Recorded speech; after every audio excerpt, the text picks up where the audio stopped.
Eti kwame bafa Abronye, Twene Jonas, and TikTokers are clashing with His Excellency the President John Dramani Mahama on free SHS. Hey, free SHS. Abronye de Twene Jonas abe come out your party the Mahama. Mama on chiri munu achire wadwen amame. Ewo comment section. How you Penyah block media? Message us any day. Obe like a video no that one subscribe button. Snap back click notification icon of latest update. Abe chire wadwen de amame. Ewo comment section. Message us obaso. No ashe for so enya bi ashe. 8 months from kwa check akra obekaya ye kwa 2016 election mo no ana go back say oba ye free SHS what say enkra na mu come to school o mo wie JS mu come to school oba he mu nyina free he say bia wa person ko private obezo tua wa fa ba ko private but obezo aba na he oba any other government school bia fa ba ko free free what say no and this is for your demonstrations against that. In fact, your demonstrations said free SHS a scam.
Musa fe nipa kura tio mu kama mu ye advert on free SHS advert. Who tablet no man. Mrs. Matthew. Yeah, this senior high school na me dey me variable. If I try no pray woman say, you need enough classrooms, you need enough dormitories, you need enough teachers, you need enough science resources. To me part show. It's me just Headmistress, but all kind of sad, I mean, you free senior high school, I have one the road TV so radio see, and just said, you're okay, better than your my sweating up. Ghana, man, associated here, and Sana idea fata, or my Ghana ever die SHS free. While Brian near my among women, it's Timu. Paying for say. Summer had a pino, I know the queen. So, only Valanda, a better than with me. I feel wait yet. Wait till I go to Australia on my Ghana man. Now you say at Tumoko, someone Tumaba and Farmer, His Excellency John Dramani Mahama, and then the NDC. Now, I'm on to a better Ghana agenda. There is a better Ghana agenda. Every ACC dormitories, classroom blocks, dining halls, science resource centers, computer laboratories, and then you can come one among women here a team. Never work. I feel Quensima, you told me, you know. Everybody at the bar, you know. You don't send this if I say, oh, no, launch free SHS. I go for the only wassail. I go for no Mahama. I don't back on the power Ghana as we is no. Saturday, I used to remember. I don't Mahama, I saw the penny back on the crack, I cracked the Ghana phone. Yes, remember that. As servants of God, I saw the penny. I don't back on the crack that I used to remember. Abba, I just am ready. I dear my demonstration net here. I penny pa bomu pa my young advert in net here. And Korea said, "Be ya, and this home that they buy. And this home that they buy, only different SHS ever.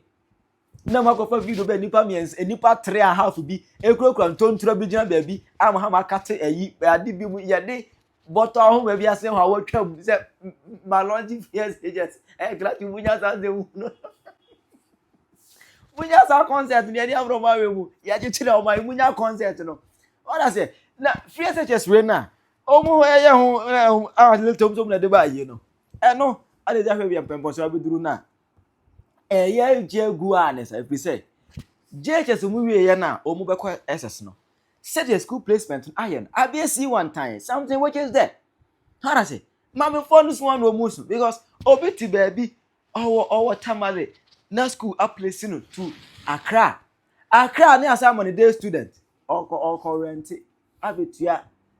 Be almost 10,000 hinde mile bitua year be almost 10,000 what they say ama ma fo no kura bu efu esu ebi musoma enye school o makopi won not hall ni nyina asasrasa ene ade ama ma fo no ekekam na sa de we no ana busia Abronye DC Twene Jonas any TikTokers abe clash with Mahama pa and in fact o make can see put you see they are now charging 17k for school placement 17,000 omo sheda o e chrono tatis omo sheda na omo nim se wotin clan pa no mato ai se hwi akura bi ase se be ya obeka se mempe se hwi obi kokwa wa menya ba bia no me wakoto day omo ya kromfo nti no ma mo aba no betua bribe 17 series I have 170 million what you bribe am I know some make people on kind omo nya kromfo we nyina akofo admo ye na mo jimi abetena ze na akofo admo ye kromfo mo ba mo nye bi mo ba ya the same chimi kro no na mo ye enkwase apojo mama oni twase aruna idrisu o hwe ase fi kwase aden wa jimi sa mo te wona mo di akofo adwo atem double tracking enti mo ba no we are expecting something different anya mo na mo ye mwa wo di nipa na firi kuma ase de ne ko ayisa man boy ese won ko ye dey onyimi yanka mo mo kuma ase fo no aye mo nyina dey no more ade o be free kan na long journey abakuma se wo de o my border simple solution until you no fit kuma se no anante na okọ school mu o da bi ma jimi nti akronfo asefo mo mfa so obi ani mo so mo ni NDC fo nyina MPP fo nyina epe ti akoso e fa nkura o ma wie BEC no mo kọ secondary school nu so hwe posting ana placement o ma ya bibi bia da di pefe say directly or indirectly no President John Dramani Mahama I cancel free senior high. And this is the reason. Reason number one, and say Akrabia ni wa day or far day or far so person ye day student. Na anda nanado danko akofo ado penso no. Or far say day ni post two no. Edene kwato ba bia ne maame ene opapa ekwa akohan dan ede amasa akra ne ebi ansida because a day school and the akra bia fa day school or far within the environment a trese or power or beko back to fear and I say a day student here ebi oteme of anten ewa akra enti me fa Accra Academy, Accra Guest, Laboni Senior High, Presekia, me fa as a day student here. Me power, me kofie, because me tema menche, me temo of anche, me temen and anchain. Near Befa boarding, no. So ofa boarding, not so fast sunyane. Not so when yasunyane krana. Near the Sacrano, a backra on your boarding school. Because in the choice, a boarding. And nay, under President Mahama administration, no, a crano fat day student, I was Sunyani, Hawaii, Borogatanga, Boko, Wa, Tamale, Nalerego, Warawale, Wanti, Kumasi, Tepa, Tetimai. Cape Coast, Aguna Fiadra, Onyafawa, or Kate Oye day student here. And nay, near the Sakrana free, Aguna Fiadro, near the number Accra, as a day student, Greater Accra Laboni, near the number as a day student. Under President John Dramani Mahama. Near Tiana say, Sakrana or T Aguna Fiadro, and not Techimine. Ana tamale or fast day student in Openo. I want fanan to one womre day schools war Kuronus one. I wouldn't beton crino near Tiana say. O papa, baby resi greater craha. And Tanya, Nibuo from obia betima hind be Nibuo for a quinso 1 year. In Greater Accra, a time a nebo for I said down with ye, or be a betma and be Adam a nebo for in a year no, 15,000 Ghana cedis. Wow, Pecasameboa. Obi or Danny be a Greater Accra haba beer, ye high 8,000 Ghana, a 7,000 Ghana, on come here, obi wo dan bi wo Greater Accra ha eyi ano nyina ya 5,000 Ghana on kama enti ebi ni ho enti akora na o se me pe efutu senior high ana wini ba senior high na mom me pese me ye day student ne yedi sa akora ne free wini ba ana efutu de na ba ha na ne papa ba be high dan no e kire se papa ne kwa kotua 15,000 Ghana cedis edia ahandan amane ba no afe enti akora ne ba wie school no na edan ka enkoa no eye 60,000 Ghana cedis mutie ne yebu akonta amamo edan no ma ye ne low cost Accra ha ne wo low cost no enna enye environment biana ubenya dan ukita 15,000 Ghana cedis ya ubenya dan bia yere ahan because baabi wo ho konya senior high ne bi na ebo ho a ye mfa dan ne ma 1 year 15,000 Ghana cedis na mom ye fa ne force wo no 15,000 Ghana cedis enti akra ne be ko school se mfie miensa 45,000 Ghana cedis. Ubetua water bill. Ubetua electricity. And sana, what's an ama crane chop money every week biya. And tia crane bewienu. Se mami biya ne ba eko day. Na ba biya mami ne ba ne ba no. Yadina kwatu krofu fraswono. The next 3 years no. And se mami no raise 200,000 Ghana cedis eto for nebano education. Na ye misa say university education 4 years and now 3 years no eduru 200,000 Ghana cedis yana. Babia President John Dramani Mahama ne na ban eden kranke to a wo ma wie BEC babia wa raise bar no in a bad way. Unfortunate situation or the woman akwakotum no. Obiafa day ewo Tamale senior high say mpesa me ko day Tamasco near this sad day student na ba beto Laboni senior high say onko day na obisu wa ankrimanta mo ha na ya man so adene ko Tamale say onko ko day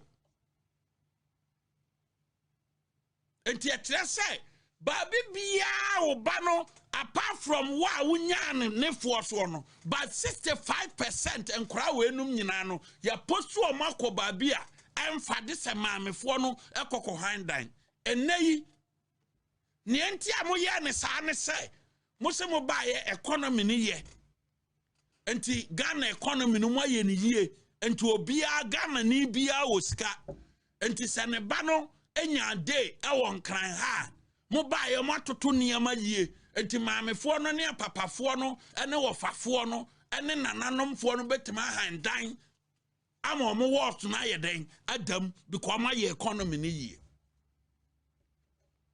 but sadwin na mo de to aso se mo baye mo ye economy ni yie enti day student ba Accra obetima handan okokumase a Asante Mantama obetima handan no na eniama da yie sunyane obi betima handan ama ne ba sunyane not Accra ha se onko sunyane senior high no because my economy ni yie no se ne papa ye teacher ni ne maami ye teacher ni wada ni hairdresser ni a no wa bisa se mo ba ye electricity hon semon kwa no wada ni no sign na otua hairdresser ni no mo ba ye afinie no electricity sign na otua mo ba ye afinie no teacher ni na katua sem no omo say na omo 10% the teacher for ndi abo mama na so omo nige ho pa because na nado de ndi na enye teacher for na confess say oh President Mahama 10% no eno na omo pe because a teacher for panyini edi animu ebe kasa Professor Jampo no o se 10% ne de womani so omani je eboro so because obaye obekasa ma nagrad obekasa ma utak obekasa ma nat emo mu nyina abo mu nsam pra enti sa 10% no na ndem de behind dan ama mo ma ya fo mo afiri wo mo nchen ede mo kɔ akirikyiri na mo de kɔ akɔ handan ama sa ankora no ye nyina te ha na eno no na ye ka ne se kuro behu baha behu ne etre ne se ne ekura to na ya no ansuohie ne de ensago atuma ye wa wo de ensago atu nsuohie no mo eyi ede atukuro no so no wo besofa baabi a wo de kwato ye ne so no kuro wura ne so besofa eno ne ye ka ne se ekuro behu baha behu. Yes, Mumia Nuna, because there's no way about me or Bikura, and Suosia and so. And Naomi soon Suosiana so can a palm and who say yes, and to Mumia Nunano, Coprensa Mobeda Jumadiano, or be a sofa. And to decision now, Muteki 2024 no. Ye can a crobehu, bahabehu, Mufisanamu ye MPP4. And now, Ebaye. Ya posu andisi forma binum ya posu Ghana forma binum omo kwakọ handan ya posu MPP for binum omo bufu ye say wo matie andisi propaganda na omo nkonkoto aba because o mati say obi ye corrupt enye nokore o mati say we ye say enye nokore ye hie obi wa ha obi akwakọ ye say nti ya fasa nipa no ho anibre ene ehon ya ye mpie nkonkoto aba ene ya posu ba uti sunyana oso nkonkoto aba ya posu ba bankran as a day student ko handan famano Oti Accra, ya postu ba edi ko sunyane as a day student. Ko handan wo sunyane famano. San ye nyina ye kono. Na ye wie yo. Ene anwanwasema President John Dramani Mahama. Akata ni aye. Ewo Ghana ha no mu rebe ho. Na nado dan kwa akofo ado free senior high no. Nedi kan na ntade wom President Mahama atwam ya maame no mo abatan a musu mon kafra mo amoma eko secondary school na school placement nsem ho ayebasa mo mayan kan kire mo se NDC aban bibi fufuro bia ni ho amobehunu agidie mu huni anesefo mrante ne maya asabi mudi kojan bobo mukom na ebi su se omo dan rent aso omo nya sika ntwi omo hospital base menu anom ma ne mrante mon kafra mate bibi fufuro bia ni ho amobehunu agidie mu huni efoma gudie tufu amo se yati gold so na musu mua na muto gold na sabre no o kopɛ lances ye di togodu anaye 120 million ene lances na ewu a yesemu renew no 1 billion ni yakire monkafra gold tofo ene mumu bi enwuma asai monkafra mate bibi fufuro bia ni ho a mubehunu agidie mu huni bibi fufuro bia ni ho a mubehunu agidie mu huni yenuanom abonofo monkafra Mesiwa enemo ne me papa nom after election mo ba out be kan say John Dramani Mahama ahamo all because of so mo be kan kire mo say MPP efri manhia na ma mo nto aba ma omo eye no kre seat ya na kura MPP nyina mo lusu no obono na me kan kire mo say ma menem no me papa nom mesiwa nom bibi fufuro bia ni ho a mo behunu agidie mu huni John Dramani Mahama ontimi mmere asante akonwa seda John Mahama onsi hene wo sampa me ka no kore ne bibi fufuro bia ni ho a mobehunu agidie mu hunu ti yankafra mese wa ne papa no mesi kofia je ifiri bono nkranza ti na me ka ne sa no yenuanom a mo woboko a ye be ka kire mo se ahemfum yenu ntimi ntena kuro ba akoso munya abotre na munya me mugidie nto aba mame na me ba acha bosome miensa mesi hene woboko ene ye nananom da no mienu mitimi sori du baako na me kra ne na me ho gura bat house no owura kitchen no opie no ofa onai moda awia no mienu sori no ndu monkafra bibi fufuro bia ni ho a mobehunu agidie mu huni maame nom ne papa nom a mo woboko bibi fufuro bia ni ho a mobehunu. That's NDC evil politics yomoye asa evil politics yomoye omampani kofo nhihye ya ode ba Ghana da bia meka senka MPP da so tena bembe pemo na ka kuroyimu o konkanan o ko sunyan o ko kumase o ko Cape Coast o ko Sirema. I don't think senka ubetua fe enhihye ya akofo de bae emmofra ne ko suku a ne wo kura kese mu nyina pon a matro mass na enkodai furu bi kwa ekofi ene ye de NDC aban bae omo so bae omu kura Mahama ena fasu a ne kura sa policy ne mu nyina mbo butugu ye ampani kofo health insurance NPP bae ne da form team free maternal health care NPP sa bae ne da form team ibi fufuro bia ni ho a mo behunu Ghana fo mo me yanka no kra nkyere mo me kwakuye bo a me se ne yeye ohema wiewie ye nana hema nyame mfa okra nsie nana ne yeye hunu na bontene Mustafa bekaye me se 70% suspect MPP for NDC shase 70% ne omo ya no because adanse ne boa ye kwhye bokofo no yentimi ani so yentimi nkoka boko ebiem ne ye koka kire abonofo ma omoto abati a MPP aban ene yentimi ni so yentimi enkodi sa atro ni bi because omo ye nipa enunti yenim asante yenuano nodness numbers yomonya na asante yen creating tokafoforo bepe obi ni na busua akotna se aka ekobasi ya mummeka nkyere oman ne se na adwene mu ha no NDC party, that's their evil politics yomuye ni kurom ha asa Ghana for bibia ni ho amubenya mumma omu 200 years 500 years even a matuma kura munya bi ntwamasene asa asumwie dan nipa ni nipa ntem yentitim ense no enya no ntokwa politics ya NDC ni mu ya no policy omode ma oman na no asa bibia ni ho asabi asi edu nkatie na mhoi odwene de afa Ghana ho na mofra mabuna wo fie nya adwuma policy papa bia ni wa omoye na monya so mfa so agide emu huni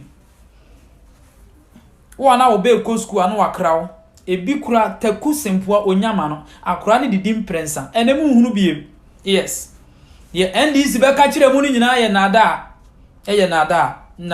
omo nwene sabi papa ma omen omo nwene papa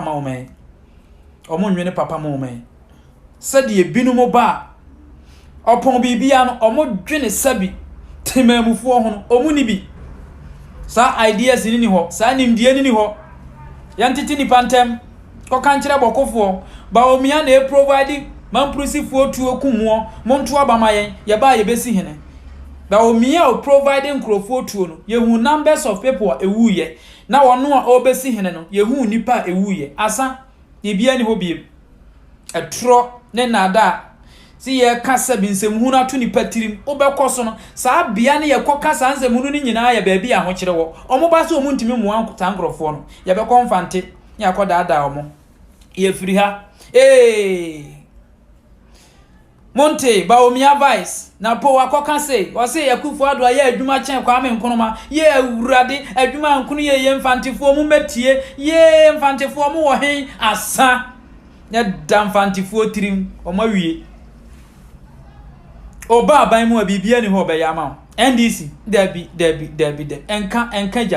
enkaja bibi fufuro bia ni ho amobehunu ya ma me no mfantifo bibi fufuro bia ni ho ambehunu ya ma me no asantefo abonofo kuapemfo achemfo enknaifo bibi fufuro bia ni ho amobehunu modokono na aba asai abedru 50 pesos modokono no abasai ninu ya no nknaifo Dokono ni sese ya say sani ya say ya 5 cedi sese ya ba say ya comment section ho mo am won kan mesra mo ntwere nto na mehwe dokono no bo ene nche na mo no ba bi akoduru bibi fufuro bi ani ho am be hunu base ya na mu metua ti mun kama kuma ntomo yam na mo de mo pa mo nsa mo 200 years nka ho ni emu komu ya na mo be kom tribal politics eno no mu ni mu ye yen ko hwehwe aman bi achi encreating tokwa yen su soja ye wia yen kan kire omo se sa party no efri manhia asante na ehuna mane ewo MDC party nsem asante